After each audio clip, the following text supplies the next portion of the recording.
ಅಬ್ಬರದಲ್ಲಿ BSP ಅಭ್ಯರ್ಥಿ ನಾಮಪತ್ರ ಸಲ್ಲಿಕೆ. ಮೈಸೂರು ಕೊಡಗು ಲೋಕಸಭಾದಿಂದ ಬಿಎಸ್ಪಿ ಅಭ್ಯರ್ಥಿಯಾಗಿ ಭೀಮಪುತ್ರಿ ರೇವತಿರಾಜ್ ಅವರು ತಮ್ಮ ಉಮೇದುವಾರಿಕೆಯನ್ನು ಸಲ್ಲಿಸಿದ್ದಾರೆ. ಟೌನ್ ಹಾಲ್ನಿಂದ ಬೆಂಬಲಿಗರೊಂದಿಗೆ ಮೆರವಣಿಗೆ ಹೊರಟು ಜಿಲ್ಲಾಧಿಕಾರಿಗಳ ಕಚೇರಿಯಲ್ಲಿ ನಾಮಪತ್ರ ಸಲ್ಲಿಸಿದರು.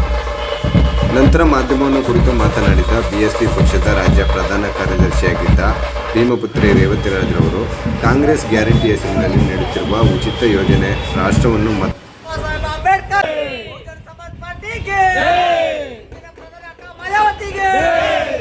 ಕಾಂಗ್ರೆಸ್ ಗ್ಯಾರಂಟಿ ಹೆಸರಿನಲ್ಲಿ ನೀಡುತ್ತಿರುವ ಉಚಿತ ಯೋಜನೆ ರಾಷ್ಟ್ರವನ್ನು ಮತ್ತಷ್ಟು ಸಂಕಟಕ್ಕೆ ದೂಡುತ್ತಿದೆ.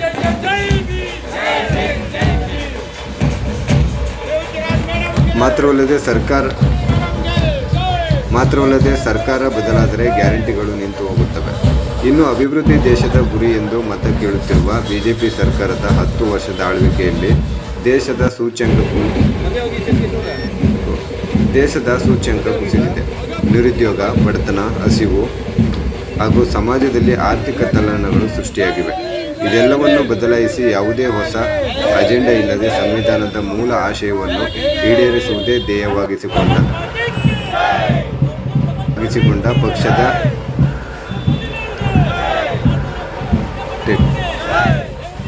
ಪಕ್ಷದ ಅಭ್ಯರ್ಥಿಯಾಗಿರುವ ನನ್ನನ್ನು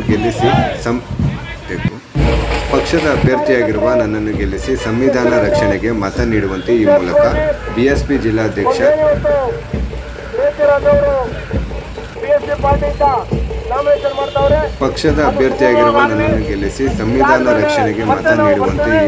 ಕೇಳಿಕೊಳ್ಳುತ್ತೇನೆ ಎಂದು ಹೇಳಿದರು. ಇದೇ ಸಂದರ್ಭದಲ್ಲಿ ಬಿಎಸ್ಪಿ ಜಿಲ್ಲಾಧ್ಯಕ್ಷ ಬಿಆರ್ ಪುಟ್ಟಸ್ವಾಮಿ, ಕೊಡಗು ಜಿಲ್ಲಾಧ್ಯಕ್ಷ ದಿವಿಲ್, ಮೈಸೂರು ಉಸ್ತುವಾರಿ ಪಿ ಚಂದ್ರಶೇಖರ್, ಬಸವಣ್ಣ, ಶ್ರೀಕಂಠ ಸೇರಿದಂತೆ ಅನೇಕರು ಸಾಥ್ ನೀಡಿದರು. 7 ಲಕ್ಷ ಓಟ್ ಇದೆ. ಓಬಿಸಿ ಮೈನಾರಿಟಿ ಜಾಸ್ತಿ ಇದೆ. ಇವ್ರನ್ನ ಜೈಬೇರಿಯಾಗಿ ಮಾಡಿ ಬಾಬಾ ಸಾಹೇಬ್ ಅಂಬೇಡ್ಕರ್ ಸಂವಿಧಾನವನ್ನ ಗಟ್ಟಿ ಮಾಡಬೇಕು. ಕಾಂಚೀರಾಮ್ ಸಾಹೇಬರ ಹೋರಾಟ ಮುಂದುವರಿಬೇಕು. ಅಕ್ಕ ಮಾಯಾವತಿ ತರ ರೇವತಿರಾಜ್ ಅವರು ಕೂಡ ಕರ್ನಾಟಕದ ಒಂದು ರೀತಿ ಅಕ್ಕ ಮಾಯಾವತಿ ತರ ಅವ್ರು ಹೋರಾಟ ಮಾಡಬೇಕು. ಅದೆಲ್ಲರೂ ಕೂಡ ಸಹಕರಿಸಬೇಕಂತ ನಾನು ಕಳಕಳಿ ಮಾಡಿ ಸ್ವಲ್ಪ ದೂರ ಬಂದಿರೋ ಚಾಮರಾಜನಗರ 89 ಕಿಲೋಮೀಟರ್ ಇರ್ತದೆ. ಅಲ್ಲಿ ಕಿಷ್ಟಮುಟ್ಟಿ ನಾಮಿನೇಷನ್ ಪೈ ಮಾಡ್ತಾರೆ. ಎಲ್ಲ ಕೂಡ ಶಿಸ್ತಿನ ಹೋಗಿ ಅದು ಮಾಡ್ಬೇಕಂತ ಕಳಕಳಿ ಮನವಿ. ಜೈ